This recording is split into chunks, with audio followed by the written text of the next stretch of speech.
So, you know that the way Europe, the US, UK, Canada, the way different countries handle today's transitions is going to affect your business, your mortgage, your life.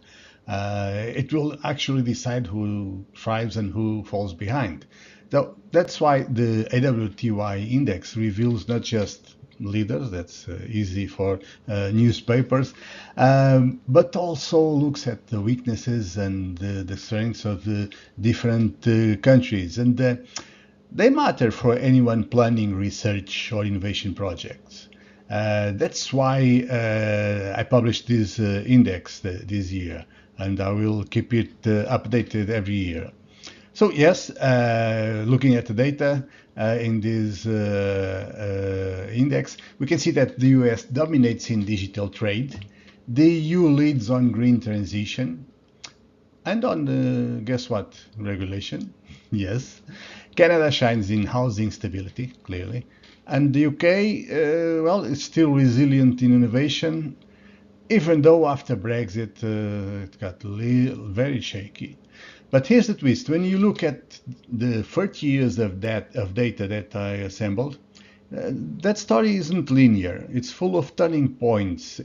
These transitions actually are very dependent on political decisions. So you can see cracks everywhere, and this could shift global competitiveness overnight. To explore this, I spoke in this episode with Gero Federkeil. I'm sorry, Gero, my pronunciation is awful. He's the head of international projects at the CHE think tank in Germany. And we had a great conversation. He told me why we should overcome those simplistic league tables like the ones they usually publish about with the university rankings. And he says that because universities aren't just numbers, they're complex ecosystems. So he explained how the new European higher education sector observatory integrates tools that he's been working on, like the U-Multirank, and that is impressive, this tool. It's a database of over 3,000 institutions all over Europe, with the Eurograduate surveys, and it makes possible to benchmark teaching, research, and even green transition performance all across Europe. So as he put it, this benchmarking tool can really show the profiles and the strengths of institutions when compared to similar ones. You know what I say? If you can measure it, you can manage it. So higher education institutions are about to get data that will allow them to choose their strategies based on data, not on gut feelings. So later in this episode, we'll also break down a new funding opportunity. It's a serve call on remembrance and migration. So if your project connects to history, inclusion, or democratic resilience, this could be the call that secures your next big funding. So stick around. We'll connect global transition data, higher education innovation, and the real EU funding opportunities all in one. All in one episode. Hope you enjoy it.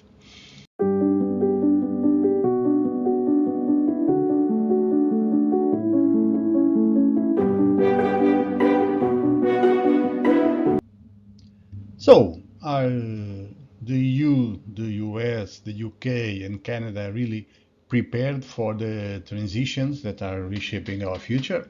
That's the idea of the AWTY Composite Index. I built it to track the evolution of 5 global transformations that are taking place: the green transition, you heard about it, the digital transition as well, the housing crisis, you might have heard about this, unfortunately, the transition to a new globalization, and the transition to a war economy. They're not so much spoken about, but they're real and really important.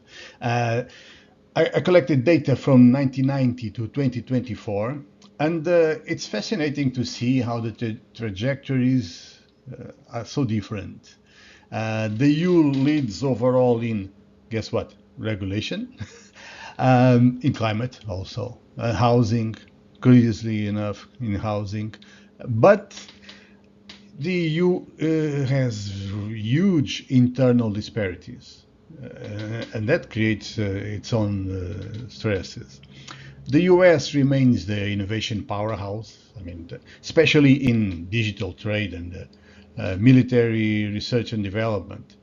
But they have problems with affordability and inequality.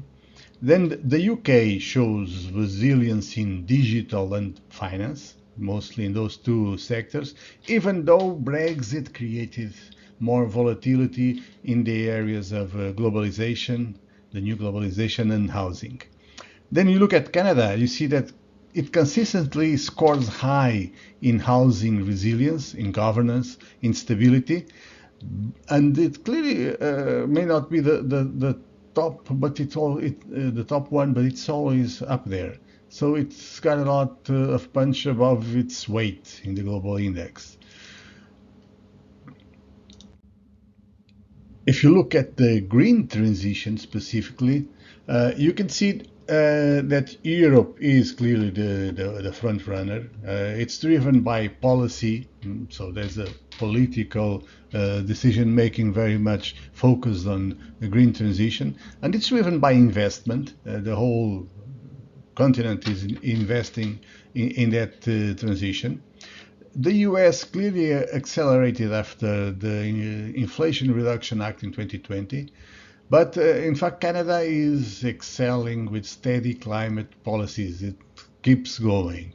The UK clearly lost momentum after Brexit, and their policy is less and less aligned. Then look at the digital transition, and you see that the US clearly dominates the ICT services and platforms.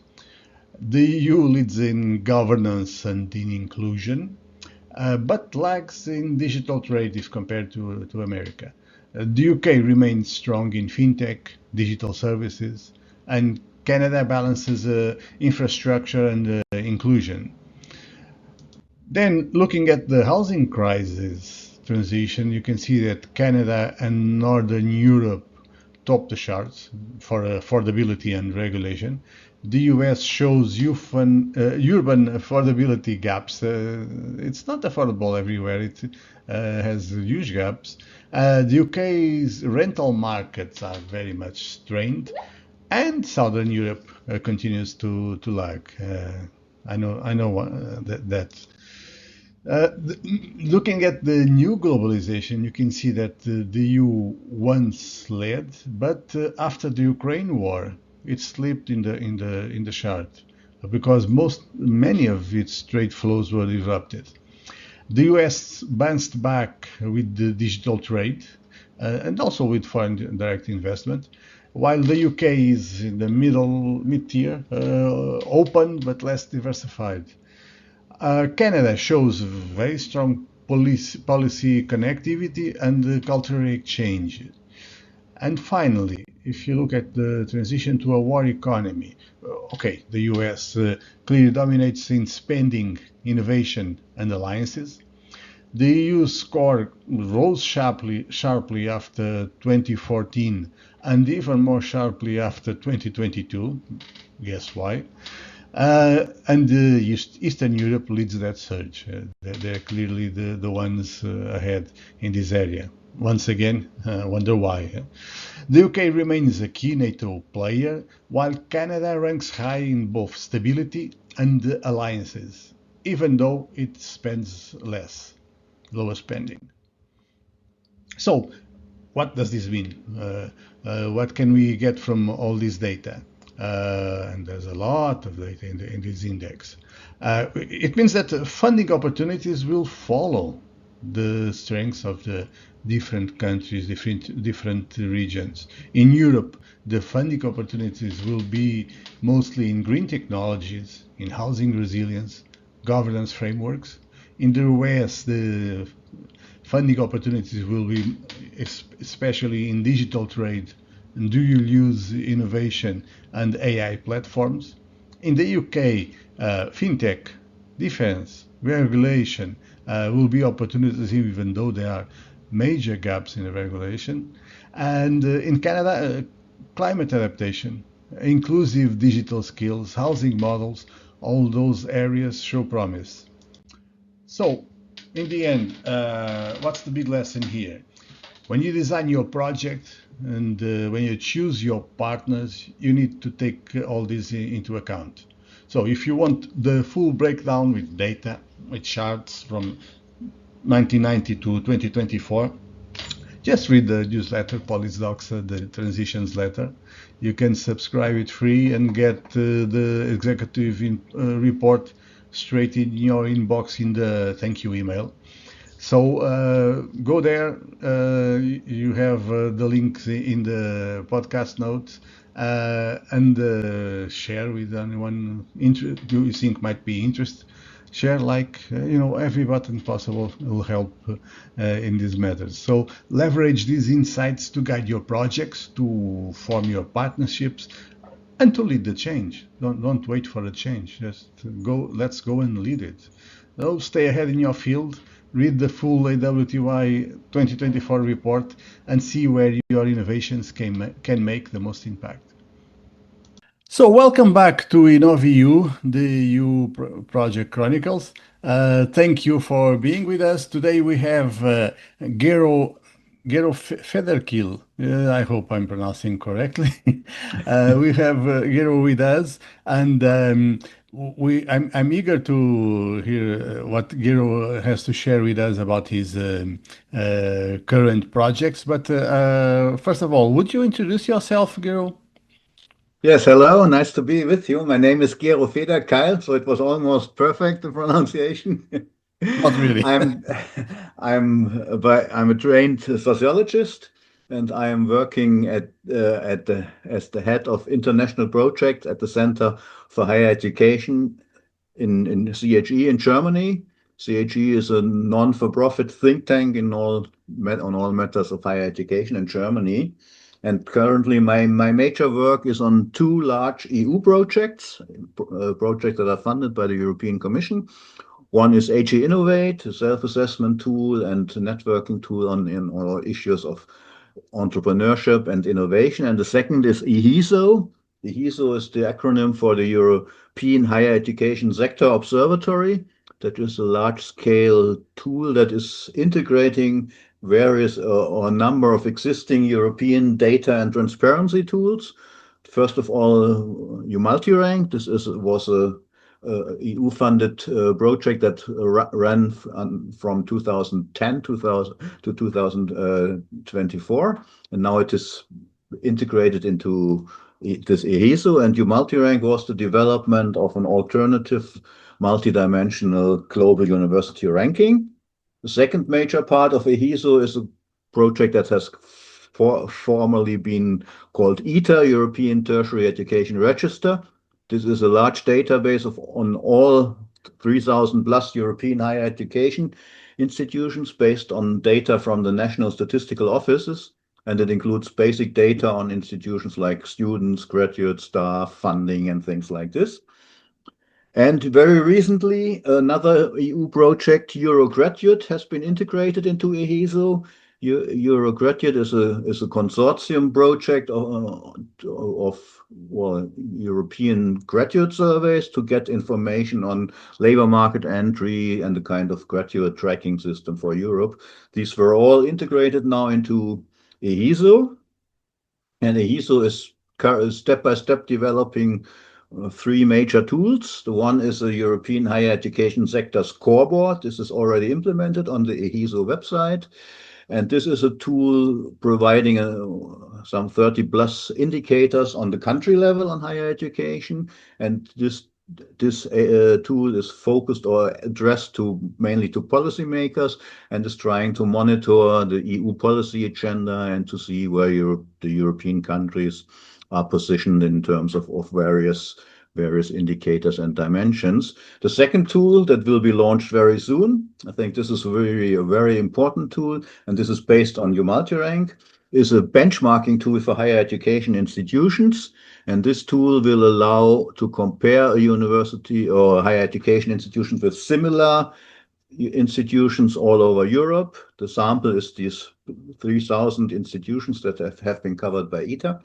And this tool allows comparisons with similar institutions on 40 indicators across a number of dimensions like teaching and learning, research, innovation and knowledge transfer, international orientation, regional engagement, and some societal challenges like the green transition and diversity.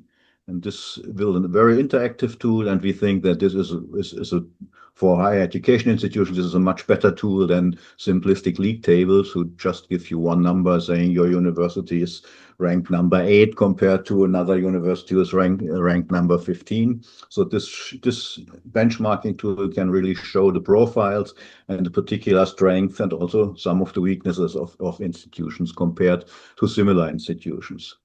So this tool is based on a similar tool we already developed in U-Multirank. And last but not least, a tool that will be fully implemented next year will be a tool for students that will help students to compare institutions across Europe and help them to make better informed choices about their university. So this is largely the scope of EHESO, and I think what really was a step forward in higher education was the approach of U-Multirank, which showed that we should overcome those simplistic league tables, who use composite indicators where one number, 85, or tries to characterize and assess a complex institution like a university or a higher education institution. And this is okay, in a way, these rankings, they are, let's say, so sexy for newspapers and for media, but I think they are not very helpful for most of higher education institutions we know in Europe or across the world. Well, I think it's quite interesting, and it's enough for 2 or 3 podcasts. We could make 2 or 3 podcasts just about the EHESO. Is that the name? EHESO, yeah, it's European Higher Education Sector Observatory. And it's published on the official EU website on the National Policies platform.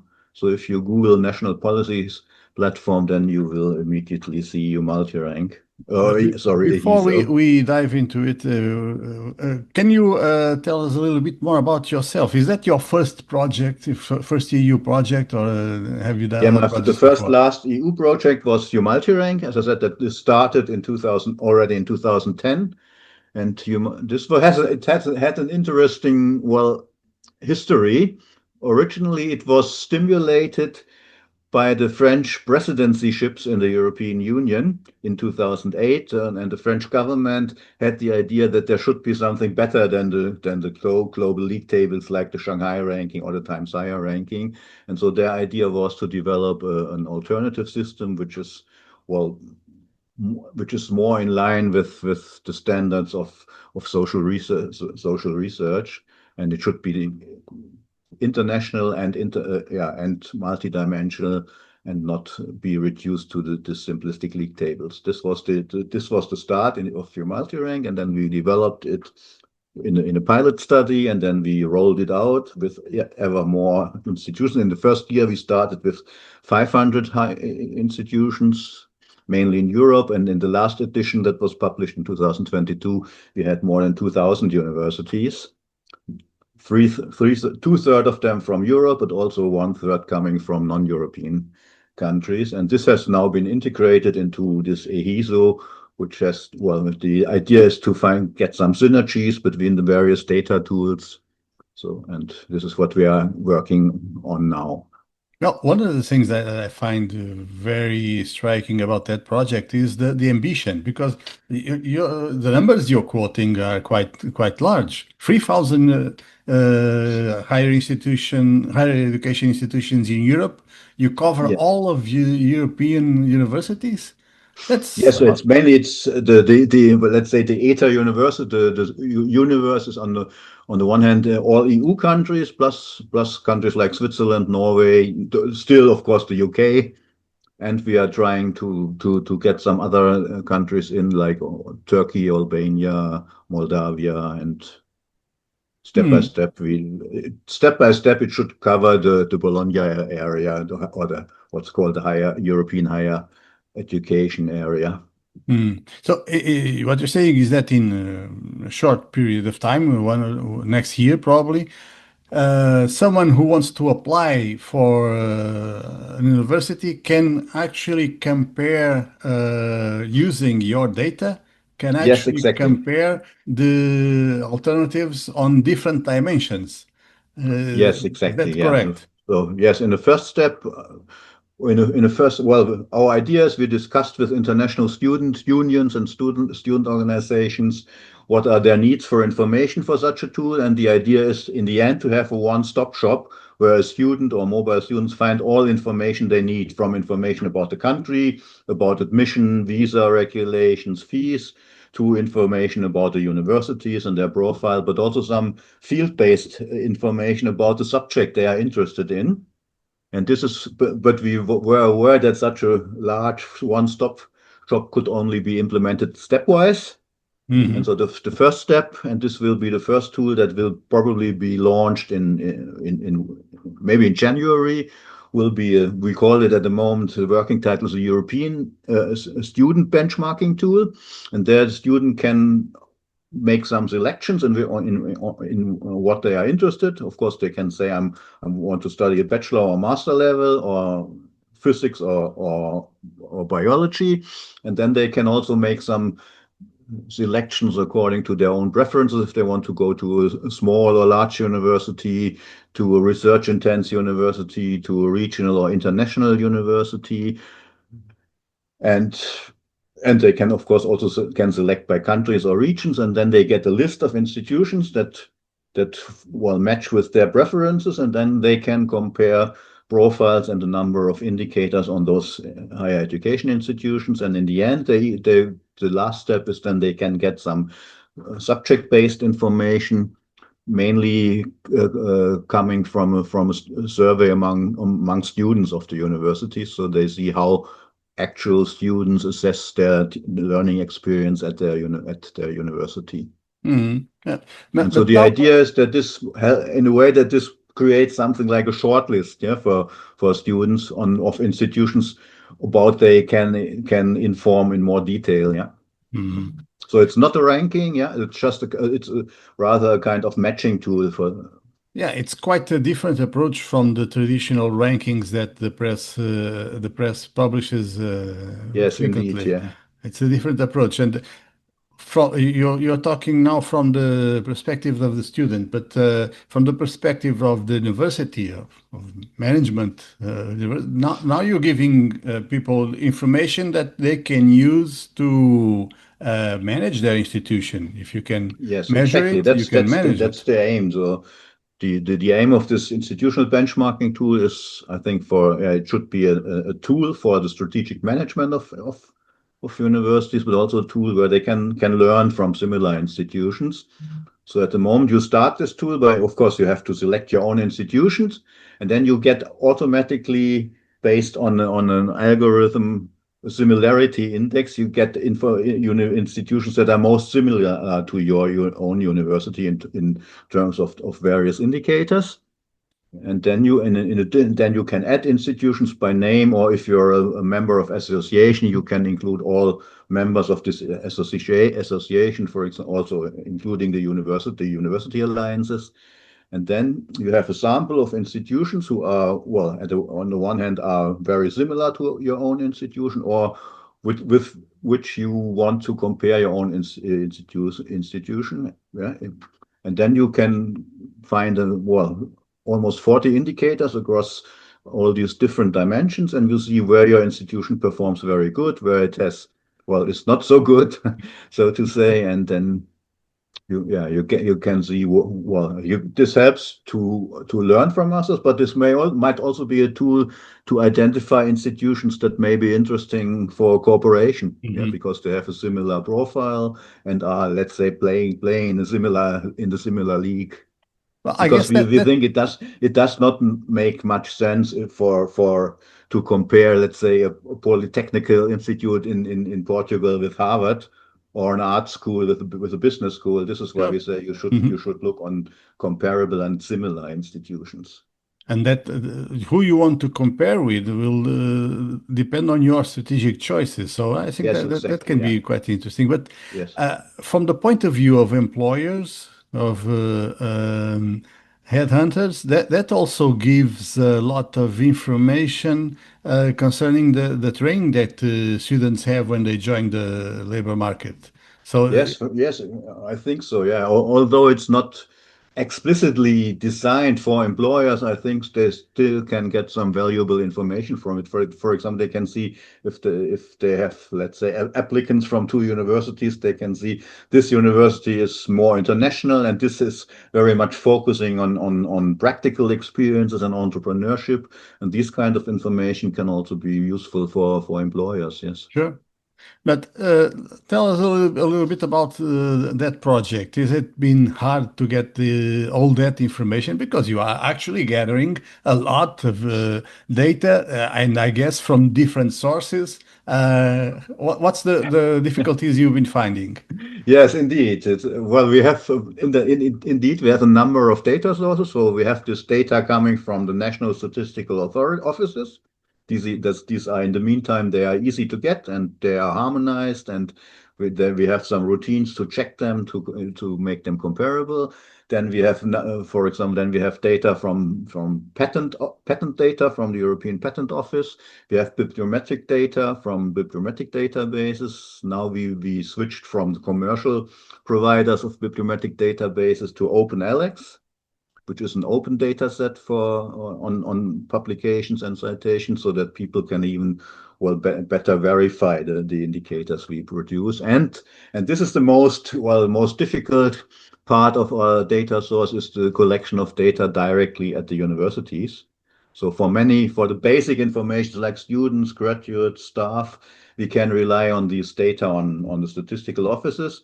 But we also want to provide some indicators on, let's say emergent issues, like the green transition, digitalization, diversity of students. And for these topics, we don't have existing international databases, which means we have to collect the data directly from the universities. And of course, universities have to provide many data to many data or many people are asking for data from universities, so we have to convince universities that it has some benefit for them if they provide the data for this project. And we think this institutional benchmarking tool is the main benefit for the institutions. Yeah. Currently, for example, when institutions do not actively provide those data to us that we don't have from other sources, then only half of the data shown in this benchmarking tool are visible for them, and the others are lacking. But if they actively participate in our survey and provide the data, then they have the full spectrum of information on their profile in the tool. Well, I have one more question about this project because one of the issues that very often is raised about these projects, particularly by the Commission, is sustainability. How will the Yes. project survive after the end of its period? And the way I see it, you want to update your data every year. Yes. And when will this project end? How do you plan to keep it updated? Yes, at the end, we have a Erasmus funding by the end of 2027. And of course, there is the idea that this should be a long-term project, yeah, because it will be in the end. I hope that it will be the largest data tool and data system on higher education of the European Commission. So we hope that it will be funded for a longer period. But we will have to see, and probably will have to apply again for a next funding period then from 2028 So onwards. Yeah. up to today, it's not guaranteed that it will survive after 2027. No, but that's the usual way those EU projects are funded and organized. Yeah. Okay, but I can see that's quite an important project for you, and I understand why. Yeah. Do you have other projects in mind for the near future? Well, we recently started our engagement is a second large EU project, AWTY Innovate. So in AWTY Innovate it it changed. The consortium which is running the project changed based again on an EU tender, and we It's not very are common. That doesn't happen very often, right? no, no, obviously in this time, well, in a way, obviously the Commission thought that our ideas are better than those of the previous consortium, so they changed the consortium, and we are running this project now for half a year, or starting, yeah, no, yeah, starting early in January. And yeah, here this is an existing tool that was well developed by the previous consortium, but we try to make it more user friendly, try to We had invent some. Jean-Michel Viola here talking a little bit about the project. What I Yes. want to know is what are your plans for this tool? What are you going to change in it? Yeah, our impression was that some of the tools, they are really great. For example, there's the self-assessment tools where people or a group of people in a university or across different universities can make a self-assessment on various aspects and dimensions of entrepreneurship and innovation. But our impression is also what we some feedback we received from higher education is that it does not have, well, it could have more impact in the universities. So we are trying to link this kind of self-assessment and various engagement with the tool closer to university management and leadership, so so that the tool can create a larger impact. So that's your main goal to That's the main goal, and yeah, and for this we are currently discussing and exploring new tools, new resources, and also to make the website more user friendly. We are at the moment we are thinking of introducing more particular, let's say, user journeys for different types of users. Yeah, and for people who just want to have some information about what is Innovate, Mm. and for people who really want to engage with the tools and help and want to apply them within their university. I can't resist asking you, let's say, a more broader question about higher education in Europe and in the world. How do you see the university evolving in the next years? Do you see any major earthquake-like changes? How do you assess the quality of European university? Yeah, I think that Europe as a system has a strong higher education system, and I think this is not adequately reflected in the global rankings. Yeah, because Mm. they have a bias towards those large scale comprehensive research university of the Anglo-Saxon model. Yeah, and we know that the Harvard has more resources than most of all of the European universities. But I think one of the strengths of Europe, and I think we hope that this can also be shown by this EHESO scoreboard, is the diversity of its institution. Yeah.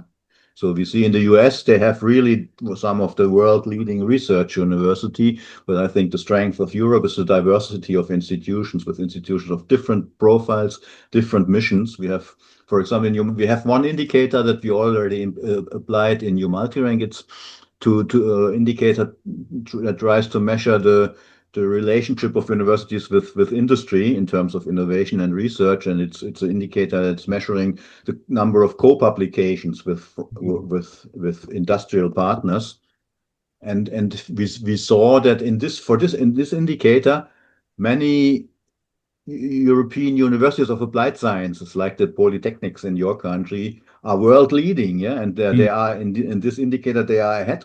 Many of them are ahead of the top research universities in the US, and this shows this strength of Europe, that we have this diverse set, this heterogeneity and diversity of institutions that have their different strengths and their different profiles. I'm going to be mean to you and ask you a more difficult question. Do you Yes. think that the issues that these American universities are facing today, all these allegations about wokeness and Yeah. anti-Semitic I'm not sure that anti-Semitism, I'm not sure that's the correct English Yes, it is. Yeah, word yeah. for it. Do you think that will apply sooner or later in Europe, that we'll have similar discussions about that in the European universities? Do you see that happening here? Yeah, I think we have some of those discussions, but I think not as systematic as in the US, where it's launched by this current government. Yeah, I've recently learned from talks with colleagues from the US that in funding now they always had this peer review that is assessing the quality of funding, but now the government wants to introduce a second step of a policy review after the peer review, where they want to see if the project is well correct in terms of their own policy philosophy, and this is really a threat to academic freedom. Yeah, do you see that happening in Europe? No, I don't think that this will happen. Of course, we have some of the discussions for. Don't know if you have seen this a while ago. Was a discussion about anti-Semitism in some of the Berlin universities, where there were some protests for pro Palestina, and they had some anti-Semitic connotations. But these are smaller groups of students, but it's not the core of the universities. Mm-hmm. So, okay. So universities, they have to find a way how to deal with those kind of well, let's say racist, anti-Semitic, or whatever I guess elements. Europe is so diverse that you'll find different realities in all across Europe. Yes, exactly. Yeah. So it's not that we don't have some problems, but not all across Europe, different Yeah. realities in different countries, probably. Yeah. I don't know. Yeah, and personally, I think that the US universities they will have severe damages by this new politics. You know that there is a platform for students to inform about universities. It's called study portals, Mhm. and they reported they count the clicks that users put on different universities that are in their system, and that they say obviously the interest for your American universities was really decreased tremendously. That the number of hits on US universities in the last year dropped by 40%. Yeah, that So doesn't that this surprise me. means mobile students, they obviously are not so much interested anymore in the US. Yeah, I don't And think that's we know surprising. that the American universities, that they are depending on this kind of brain drain, or getting people from outside the US into their system. Yeah, that will be a whole different podcast, Yes, whole different indeed. episode. I want to thank you for your time. I want to ask your permission to publish your contacts in the podcast notes so that people Yes, can please do be so. in Yeah, touch with you. yeah, And I want to welcome you in Portugal whenever you're back, and see you soon. yeah. Thank you. I hope to see you soon, Do you have Fernando. any final message? No, thanks. It was very interesting also for me to talk to you and to share my views on some of these topics. Okay. So. Thank you. See you. So, what if your project could secure EU funding to explore migration, colonialism, and multicultural societies while strengthening Europe's democratic resilience? The new serve call on European remembrance is your chance.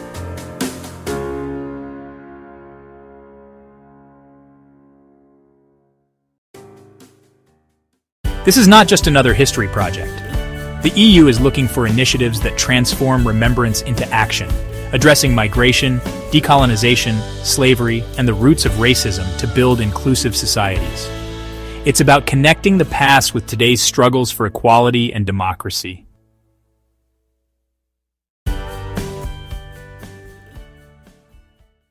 Projects should commemorate and educate on Europe's 20th century legacies, forced migration, colonialism, slavery, and how these shape today's multicultural societies. You're expected to create activities like public debates, exhibitions, training, education, intergenerational dialogue, and digitization of testimonies. The ultimate goal: combat racism, foster inclusion, and build a shared European memory.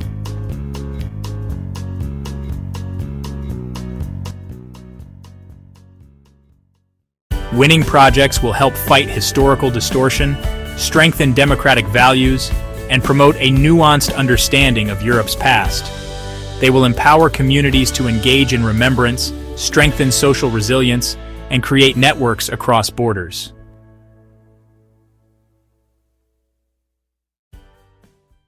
The total budget for this topic is 4.7 million euros, with a minimum grant of 50,000 euros per project. The call opened on the 19th of June 2025, and proposals are due by the 1st of October 2025 at 17 o'clock CET. Results will be announced in March 2026, and projects are expected to run for 12-24 months. Who can apply? Lead applicants must be non-profit legal entities or international organizations. Co-applicants can be non-profit or for-profit, but for-profit organizations must partner with a public or non-profit body. At least 2 organizations from eligible countries, EU member states and associated countries, are required. Projects can be national or transnational, but transnational partnerships are strongly encouraged. If you get this right, your organization not only secures EU funding, it becomes part of shaping Europe's democratic memory. You'll save time by aligning early with the call's objectives, save money by building the right partnerships, and gain credibility by leading on one of Europe's most urgent debates.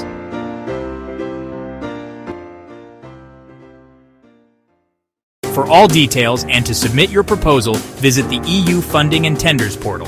Don't wait. October will arrive faster than you think.